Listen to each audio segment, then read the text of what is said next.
નમસ્કાર વિદ્યાર્થી મિત્રો, આજે આપણે ધોરણ 10માં સંસ્કૃતમાં ચેપ્ટર નંબર 8 કન્ટિન્યુ કરીશું. પુનિતઃ દ્વિતીયમ કાર્યમ તુ કર્તવ્યસ્ય નિર્વાહ. પુનિત સવાલ કરે છે, પુનિત દ્વિતીયમ કાર્ય, દ્વિતીયમ એટલે કે બીજું કાર્ય તો કર્તવ્યસ્ય નિર્વાહ એટલે કર્તવ્યોનો નિર્વાહ કરવાનો છે. હવે જ્યારે સુનિત દ્વારા પ્રશ્ન પૂછવામાં આવે છે કે બીજું કાર્ય શું છે, ત્યારે એના જવાબમાં પુનિત કહે છે કે બીજું કાર્ય છે કર્તવ્યનો નિર્વાહ કરવો. દુર્ઘટનાગ્રસ્તઃ જનઃ સગઃ એવં ગૌષધાલયં શ્રિતઃ કરણીયા ભવતિ યેન તસ્ય ઉચિતઃ ઉપચારઃ સ્યાત.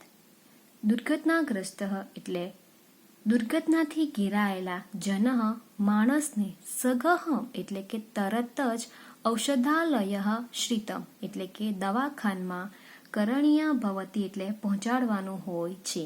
ક્યાં પહોંચાડવાનું હોય છે? તો કે દવાખાનમાં પહોંચાડવાનું હોય છે.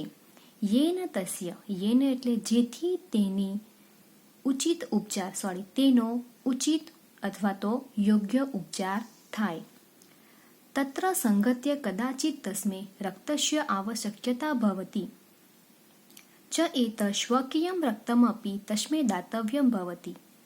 તત્ર સંગત્ય એટલે ત્યાં જઈને કદાચિત એટલે ક્યારેક તેને રક્તસ્ય એટલે કે લોહીની આવશ્યકતા થાય. ભવતી એટલે સંબોધન, કે ત્યાં જઈને કદાચ તેને લોહીની આવશ્યકતા થાય તો સ્વકીયમ રક્તમપી, સ્વકીય એટલે પોતાનું લોહી પણ તસ્મે એટલે તેને દાતવ્યમ ભવતી, દાતવ્ય એટલે આપવું, આપવું જોઈએ. કોનું લોહી આપવું જોઈએ? તો કે આપણું લોહી આપવું જોઈએ. તસ્ય પરિવારે સૂચના દાતવ્ય ભવતી, તેના પરિવારને સૂચના આપવી જોઈએ. યેન તસ્ય પરિવારજન, યેન એટલે જેથી તેના પરિવારના લોકો ઔષધાલયમ આગત્ય તસ્ય વિશેષઃ સહાય ભવેત. ઔષધાલયમ એટલે દવાખાનમાં, આગત્ય એટલે આવીને, તસ્ય વિશેષ સહાય એટલે કે તેની વિશેષ સહાય બને. દુર્ઘટનાયા સાક્ષીણ મનુષ્ય એતાદસમ કર્તવ્યમ સર્વેઃ મનુષ્યઃ અસ્ય કર્તવ્યસ્ય નિર્વાહ કરણીય એવ. દુર્ઘટનાયા સાક્ષીણ એટલે દુર્ઘટનાના સાક્ષી મનુષ્યસ્ય એટલે મનુષ્યનો એતાદશમ આવું કર્તવ્યમ એટલે કર્તવ્ય છે. દુર્ઘટનાના સાક્ષી મનુષ્યનું આવું કર્તવ્ય છે. સર્વે મનુષ્ય એટલે કે સર્વે એટલે બધા માણસોએ અસ્ય કર્તવ્યસ્ય નિર્વાહ આ કર્તવ્યનો નિર્વાહ કરણીય એવ કરવાનો હોય છે. એનો મિનિંગ એવું થાય છે મિત્રો, તો કે પુનિત શું જણાવે છે કે બીજું કર્તવ્ય શું છે? તો કે જ્યારે પણ દુર્ઘટના થાય છે તો જે માણસ પીડાગ્રસ્ત હોય છે એને આપણે ક્યાં લઈ જવું જોઈએ? દવાખાનામાં લઈ જવું જોઈએ અને એની ઉચિત ઉપચાર એટલે કે યોગ્ય ઉપચાર કરવો જોઈએ. જો કદાચ તેને લોહીની આવશ્યકતા થાય તો આપણે એને આપણું લોહી પણ આપવું જોઈએ અને ત્યારબાદ એના પરિવારને આપણે જાણ કરવી જોઈએ કે જેથી તેના પરિવારના લોકો તેની ખાસ સહાયક બની શકે. આવું કર્તવ્ય બધા જ મનુષ્યોએ કરવું જોઈએ. ફરીવાર આપણે એનો અનુવાદ જોઈ લઈએ. પુનિતઃ દ્વિતીયમ કાર્ય તુ કર્તવ્યસ્ય નિર્વાહ. પુનિત બીજું કાર્ય છે કર્તવ્યનો નિર્વાહ. દુર્ઘટનાગ્રસ્ત જન દુર્ઘટનાથી ઘેરાયેલા માણસને સગઃ એવ ઔષધાલયમ શ્રિત તરત જ દવાખાનામાં કરણીય ભવતી એટલે પહોંચાડવું જોઈએ. યેન તસ્ય ઉચિત ઉપચાર સ્યાત જેથી તેનો યોગ્ય ઉપચાર થાય. તત્ર સંગત્ય કદાચિત ત્યાં જઈને કદાચ તેને રક્તસ્ય આવશ્યકતા ભવતી લોહીની આવશ્યકતા થાય તો સ્વકીયમ રક્તમપી તસ્મે પોતાનું લોહી પણ તેને દાતવ્યમ ભવતી આપવું જોઈએ. તસ્ય પરિવારે સૂચના દાતવ્ય ભવતી તેના પરિવારને સૂચના આપવી જોઈએ. યેન તસ્ય પરિવારજનઃ જેથી તેના પરિવારના લોકો ઔષધાલયમ આગત્ય દવાખાનામાં આવીને તસ્ય વિશેષ સહાયો ભવેત તેના વિશેષ સહાય અથવા તો સહાયક બને. દુર્ઘટનાયા સાક્ષીણ મનુષ્ય દુર્ઘટનાના સાક્ષી મનુષ્યનું એતાદશ કર્તવ્યમ આવું કર્તવ્ય છે. સર્વે મનુષ્યે અસ્ય કર્તવ્યસ્ય બધા જ મનુષ્યએ આ કર્તવ્યનો નિર્વાહ કરણીય એવ નિર્વાહ કરવો જોઈએ. એના પછીનો પેરેગ્રાફ. સુનિત પ્રશ્ન પૂછે છે, તૃતીયમ કાર્યમ કિમ અસ્તિ યત ઘટનાયાઃ સાક્ષી મનુષ્યઃ આચરેત. સુનિત પૂછે છે, તૃતીયમ એટલે ત્રીજું કાર્ય, કિમ અસ્તિ કિમ એટલે શું છે, યત જે ઘટનાયા સાક્ષી મનુષ્ય ઘટનાના સાક્ષી મનુષ્યએ આચરેત એટલે આચરવાનું હોય છે. પુનિતનો સવાલનો જવાબ આપે છે, પુનિતઃ તૃતીયમ કાર્યમસ્તિ બોધ પ્રાપ્તિ. ત્રીજું કાર્ય છે બોધ પ્રાપ્તિ. મનુષ્યેણ સદૈવ બોધ પ્રાપ્તયે પ્રયત્ન કરણીયો ભવતિ. મનુષ્યએ સદૈવ એટલે હંમેશા બોધ પ્રાપ્તિનો પ્રયત્ન કરણીયો ભવતિ કરવાનો હોય છે. યદા વયમ કસ્યાચિત દુર્ઘટનાયા સાક્ષીણ ભવામઃ. યદા એટલે જ્યારે, વયમ એટલે આપણે, કસ્યાચિત એટલે કોઈક દુર્ઘટનાના સાક્ષી ભવામ એટલે થઈએ છીએ, તદા કર્તવ્યમ સમાચરણ ત્યારે કર્તવ્ય સમાચરણ એટલે બજાવતા ત્યારે કર્તવ્ય બજાવતા દુઃખમ અનુભવંતઃ તસ્યાઃ દુર્ઘટનાયાઃ કશ્ચિત બોધમપી પ્રાપ્તુમ અહમ. દુઃખમ અનુભવંતઃ એટલે દુઃખ અનુભવતા આપણે તસ્ય દુર્ઘટનાયા એટલે કે તે દુર્ઘટનાથી કશ્ચિત એટલે કોઈ બોધમપી એટલે બોધ પણ પ્રાપ્ત કરવો જોઈએ. વિના કારણમ દુર્ઘટના ન ભવતી. વિના કારણમ એટલે કારણ વિના, અહીંયા વાક્ય રચના ચેન્જ થશે, કારણ વિના દુર્ઘટના ન ભવતી એટલે થતી નથી. કારણ વિના દુર્ઘટના થતી નથી. તસ્ય કસ્યાચિત જનસ્ય ત્રુટિઃ કારણમ ભવતી. તત્ર એટલે તેમાં કોઈક જનસ્ય એટલે માણસની ત્રુટિઃ એટલે કે ભૂલ કારણમ ભવતી એટલે કારણ હોય છે. તેમાં કોઈક માણસની ભૂલ કારણ હોય છે. સા ત્રુટિઃ જ્ઞાતવ્યા. સા એટલે તે, ત્રુટિઃ એટલે ભૂલને જાણવું જોઈએ. જ્ઞાતવ્યા એટલે જાણવું જોઈએ. તદ અંતરમ ત્યાર પછી તાદર્શી ત્રુટિ અહમ ન કદાપી કરિષ્યામ ઇતિ બોધો અપી પ્રાપ્તવ્ય એવ. તદ અંતરમ એટલે ત્યાર પછી, તાદર્શી એટલે તેવી, ત્રુટિ એટલે ભૂલ, અહમ એટલે હું, કદાપી ન કરિષ્યા કદાપી એટલે ક્યારે પણ, ન કરીશ, ઇતિ એમ, બોધો અપી એટલે બોધ પણ પ્રાપ્ત કરવો જોઈએ.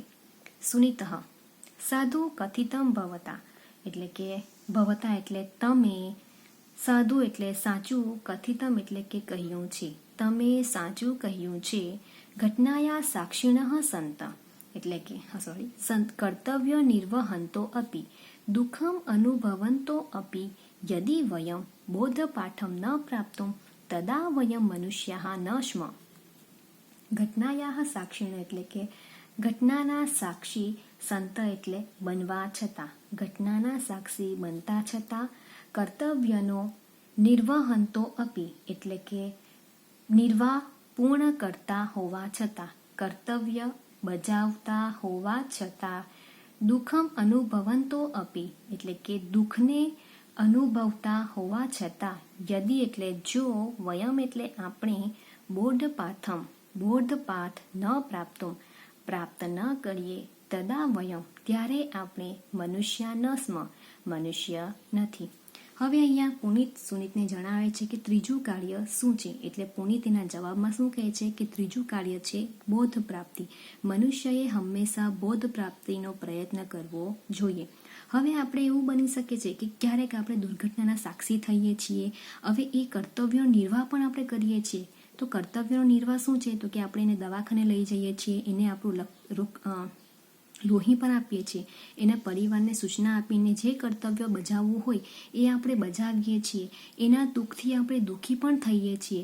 પણ જો આપણે એમાંથી બોધ જ ન પ્રાપ્ત કરીએ કે આપણે પણ કદી એવી રીતે એટલે કે શું તો કે વાહન વાહન વ્યવહાર જે છે એવી રીતે ન ચલાવવું જોઈએ કે જેથી દુર્ઘટના થાય. એવો બોધ જો આપણે પ્રાપ્ત ન કરીએ તો આપણે મનુષ્ય નથી. હંમેશા શું હોય છે તો કે કોઈક માણસની ભૂલ એમાં જિમ્મેદાર હોય છે. તો એ ભૂલને આપણે જાણવી જોઈએ અને એ ભૂલ આપણે ક્યારે પણ ન કરીએ એવો આપણે બોધપાઠ પ્રાપ્ત કરવો જોઈએ. ફરી એકવાર આપણે એનો અનુવાદ જોઈ લઈએ. સુનિતઃ તૃતીયમ કાર્યમ કિમ અસ્તિ. ત્રીજું કાર્ય શું છે? યત જે દુર્ઘટનાના સાક્ષી મનુષ્યએ આચરવાનો હોય છે. પુનિતઃ પુનિત તૃતીયમ કાર્યમ અસ્તિ બોધ પ્રાપ્તિ. ત્રીજું કાર્ય છે બોધ પ્રાપ્તિ. મનુષ્યના સદૈવ મનુષ્યએ હંમેશા બોધ પ્રાપ્તિનો પ્રયત્ન કરણીયો ભવતિ કરવાનો હોય છે. યદા વયમ કસ્યાચિત જ્યારે આપણે કોઈક દુર્ઘટનાયા સાક્ષી ન ભવામ દુર્ઘટનાના સાક્ષી થઈએ છીએ તદા ત્યારે કર્તવ્ય સમાચરંત કર્તવ્ય બજાવતા દુઃખ અનુભવતા તસ્ય દુર્ઘટનાયા તે દુર્ઘટનાથી કશ્ચિત બોધમપી કોઈ બોધ પણ પ્રાપ્ત કરવો જોઈએ. કારણ વિના દુર્ઘટના ન ભવતી દુર્ઘટના થતી નથી. તત્ર કસ્યાચિત ત્યાં કોઈક જનસ્ય ત્રુટિ માણસની ભૂલ કારણમ ભવતી કારણ હોય છે. સા ત્રુટિ તે ભૂલ જ્ઞાતવ્યા જાણવી જોઈએ. તદ અંતરમ ત્યારબાદ તાદર્શી ત્રુટિ અહમ તેવી ભૂલ હું કદાપી ન કરીશ્યામ ઇતિ ક્યારે પણ ન કરીશ એવો બોધ અપી પ્રાપ્તવ્યમ એવો બોધ પણ પ્રાપ્ત કરવો જોઈએ. સુનિતઃ સુનિત ભવતા સાધુ કથિત તમે સાચું જ કહ્યું છે. ઘટનાયા સાક્ષીણા સંત ઘટનાના સાક્ષી હોવા છતાં કર્તવ્ય નિવહંતો અપી કર્તવ્યનો નિર્વાહ કરતા હોવા છતાં દુઃખ અનુભવંતો અપી દુઃખનો અનુભવ હોવા છતાં યદિ વયમ જો આપણે બોધપાઠ ન પ્રાપ્ત કરીએ તદા વયમ ત્યારે આપણે મનુષ્ય નથી. હવે આપણે એનો સ્વાધ્યાય જોઈએ તો કે સંસ્કૃત પ્રશ્ન જોઈએ. પહેલો પ્રશ્ન દુર્ઘટનાયા સાક્ષિણઃ કે ભવંતિ એટલે કે દુર્ઘટનાના સાક્ષીઓ કોણ હોય છે? તો કે દુર્ઘટનાના સાક્ષીઓ કોણ હોય છે? પથ્થર વગેરે જળ પદાર્થો, ગાય વગેરે પશુઓ અને મનુષ્ય એમ 3 દુર્ઘટનાના સાક્ષી હોય છે. તો એના માટે સંસ્કૃત આપણે જોઈએ તો કે પ્રાયઃ એટલે મોટે ભાગે, પ્રસ્તરાદય એટલે પથ્થર વગેરે, જળ પદાર્થો, ગવાદય પશુવ એટલે ગાય વગેરે પશુઓ, મનુષ્યઃ ચ ઇતિ મનુષ્ય એમ 3 દુર્ઘટનાયા 3 દુર્ઘટનાના સાક્ષિણઃ ભવામ સાક્ષી હોય છે. બીજો પ્રશ્ન ઘટનાયા ઉત્થિતાત ધ્વનેઃ ભીતાઃ પશવ કિમ કુર્વન્તિ એટલે દુર્ઘટનાથી ઉઠેલા એટલે કે જ્યારે દુર્ઘટના થાય છે એ ઉઠેલા અવાજથી ભય પામેલા અવાજથી પશુઓ શું કરે છે? એટલે કે ત્યારે શું કરે છે? ઘટનાયા ઉત્થિતા ધ્વને ભીતાઃ પશવ ઘટના સ્થળાત દૂરે ધાવંતી શું કરે છે? ભયભીત જ્યારે પશુઓ થઈ જાય છે ત્યારે ઘટના સ્થળથી દૂર ભાગે છે. દુર્ઘટનાયા કારણમ કિમ ભવતી એટલે કે દુર્ઘટનાનું કારણ શું હોય છે? દુર્ઘટનાયા કારણ કસ્યચિત જનસ્ય ત્રુટિઃ ભવતી શું હોય છે? તો કે કોઈ માણસની ભૂલ જિમ્મેદાર હોય છે એટલે શું આવે છે? કસ્યચિત જનસ્ય ત્રુટિ ભવતી. કર્તવ્યસ્ય નિર્વાહ કસ્યમ કાર્યમ અસ્તિ કર્તવ્યનો નિર્વાહ કોનું કાર્ય હોય છે? કર્તવ્યસ્ય નિર્વાહ મનુષ્યસ્ય કાર્યમ અસ્તિ. એના પછી આપણે જોઈએ તો કે પ્રશ્ન વાક્યમાં બનાવવાનું છે. છઠ્ઠો પ્રશ્ન પશવઃ ધ્વને ભયમ અનુભવતી. હવે જે અંડરલાઈન કરેલી છે ત્યાં આપણે શું કરીશું? એને પ્રશ્ન વાક્યમાં બનાવીશું. એટલે કે પશુઓ ધ્વને પ્રશ્ન વાક્યમાં બનાવવાનું છે એટલે શું થશે? ભયમ અનુભવંતી. તો પશુઓ શેનાથી ભય અનુભવે છે? પશુઓ શેનાથી ભય અનુભવે છે? તો શેનાથીના માટે આપણે સંસ્કૃત પ્રશ્ન શું આવશે? સંસ્કૃત એનું સેન્ટેન્સ શું આવશે? તો કે કસ્માતઃ પશવઃ કસ્માત ભય અનુભવતી. પશુઓ શેનાથી ભય અનુભવે છે? તો શેનાથી? અવાજથી. મનુષ્યઃ કર્તવ્યસ્ય નિર્વાહ કરણીય કોણે અંડરલાઈન છે એટલે ત્યાં શું આવશે? કોણે કર્તવ્યનો નિર્વાહ કરવાનો હોય છે.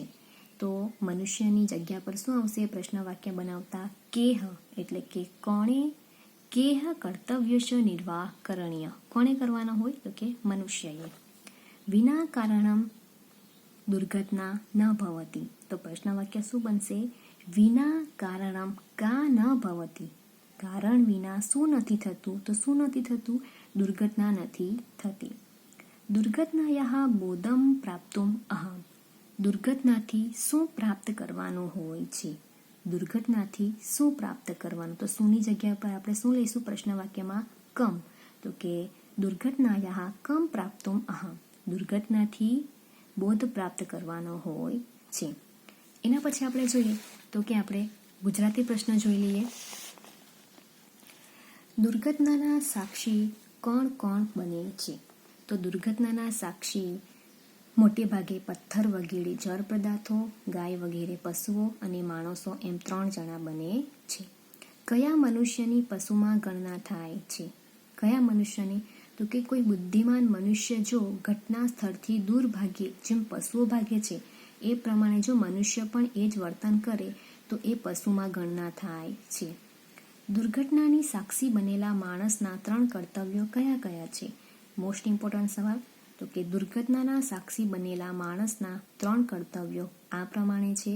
પહેલું છે દુઃખની અનુભૂતિ, બીજું છે કર્તવ્યનો નિર્વાહ અને ત્રીજું છે બોધ પ્રાપ્તિ. ચોથો, કયા મનુષ્યને પથ્થર સાથે સરખાવવામાં આવ્યો છે? શા માટે?